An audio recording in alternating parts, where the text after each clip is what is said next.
Hello traders, we are watching Bank Nifty future 1 minute chart, Jan 24 Tuesday market, 10 o'clock market. During this 10 o'clock market, downside breakout, so sell call generated, so red color candle open.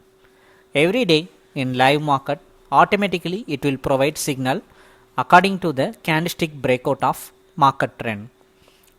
Right now, a downside breakout, so sell call generated, red color candle open. Candle color will represent market trend also. You can easily identify the market trend by just watching the chart. Today at 10 o'clock, we have received sell call at 42,930, straight white color line from the red color candle. That is our entry point line.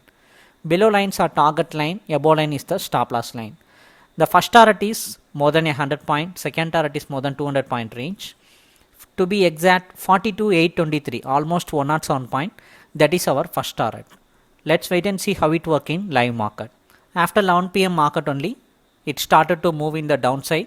During this time, it break out the first target. If you want to subscribe for this chart, just send me a hi message in WhatsApp. I will provide you the detail. If you feel like it, you can subscribe for it. Thank you.